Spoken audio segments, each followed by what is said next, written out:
বন্ধুসকল আসসালামু আলাইকুম নমস্কাৰ। আপোনালোকে স্ক্ৰিনত লগাই থোৱা ব্যক্তিজনক দেখিছেনে? এই ব্যক্তিজনক চাক ইমান ডাঙৰ ডাঙৰ ৰছীৰে চাক গোটেই গাঁৱৰ ৰাইজে বান্ধি পিনে আনি আছে। দেখিছেনে? ভালকে চাক বন্ধুসকল, এজন ব্যক্তি কেইটা ৰছীৰে বান্ধিছে। আপোনালোকে ভাবিছে চাগে এইজন ব্যক্তি কিবা জঘন্য অপৰাধ কৰিছে। এই জঘন্য অপৰাধ কৰাৰ কাৰণে তেখেতক গাঁৱৰ ৰাইজে বান্ধি পিনে এনেকে আনি আছে। তেতিয়াহ'লে আপোনালোকে ভুল ধাৰণা বন্ধুসকল, তেনেকা একো ঘটনা ঘটা নাই। এইজন ব্যক্তি হল এজন পুৰণা কংগ্ৰেছ কৰ্মী। তেখেতে মনে মনে প্ৰতিজ্ঞাবদ্ধ কৰিছিলে যে যেতিয়ালৈকে কংগ্ৰেছ চৰকাৰ ঘূৰি নাহে তেতিয়ালৈকে সি গা নুধুৱে। আজি 12 বছৰ হৈ গ'ল বন্ধুসকল, এইজন ব্যক্তি 12 বছৰৰ পৰা গা ধোৱা নাই। ইয়াৰ গাৰ গোন্ধৰ কাৰণে গাঁৱত মানুহ থাকিব পৰা নাই, মাখি ওলাই গ'ল বন্ধুসকল। সেইকাৰণে গাঁৱৰ মানুহে তেখেতক ৰছীৰে বান্ধি পিনে এই চাক গা ধোৱাবলৈ আনিছে। চাক কেনেকে ৰছীৰে বান্ধি আনি আছে, চুচৰাই চুচৰাই আনি পিনে চাক গোটেই গাঁৱৰ মানুহ একগোট হৈ গ'ল। ইয়াৰ গাৰ গোন্ধৰ কাৰণে গাঁৱত মানুহ থাকিব পৰা নাই।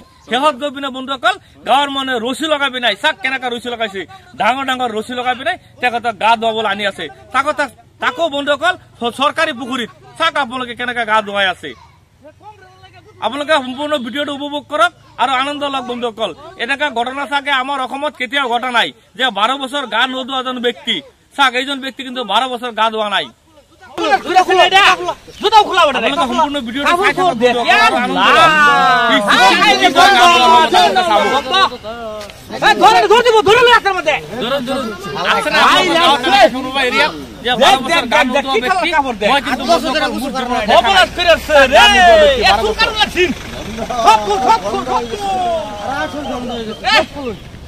বন্ধে আর কুত্তা বিলাই গেছে কা বন্ধে বস্তি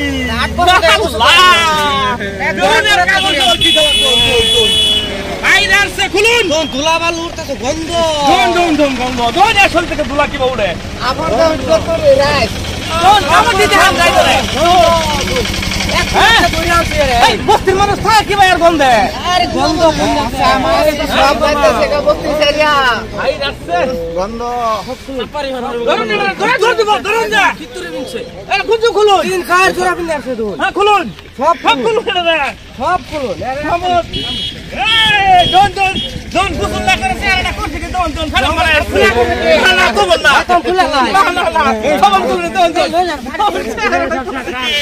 এর ধরুন খুলুন গুজি খুলুন সব খুলুন কাম দে আমারই খবরস করে রে সবাই বাদ করে দর না মার রে ধরুন যে সবাই ধরুন এই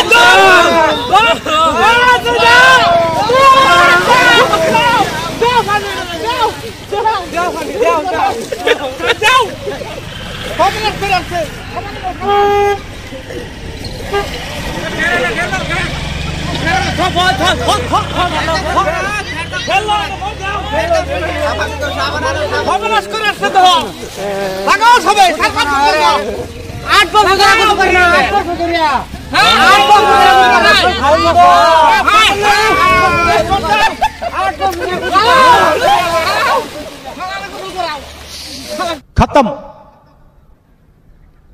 bye bye, tata, good bye, गया।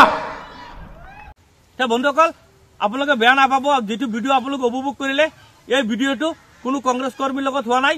এইটো কোনো কংগ্ৰেছ কৰ্মীও নহয়, তেখেত এজন সাধাৰণ মানুহ। এই ভিডিঅ'টো অকল আমি মনোৰঞ্জন দিয়াৰ কাৰণে প্ৰস্তুত কৰিছিলো। তেখেতে কোনো প্ৰতিজ্ঞাবদ্ধ কৰা নাছিলে যে কংগ্ৰেছ চৰকাৰ আহিলে আকৌ গা ধুব। এইটো আমি মনোৰঞ্জনৰ কাৰণে মাজত সোমাই দিছিলো বন্ধুসকল। আচ্ছা আপোনালোকে বেয়া নাপাব, ইয়াৰ লগত আৰু গা ধোৱাৰ লগত আৰু কংগ্ৰেছ চৰকাৰৰ লগত কোনো আমাৰ মিল নাই বা আমাৰ ভিডিঅ'ৰ কোনো মিল নাই। এনে আমি মনোৰঞ্জনৰ বাবেহে এই কথাখিনি সোমাইছিলো বন্ধুসকল। ধন্যবাদ।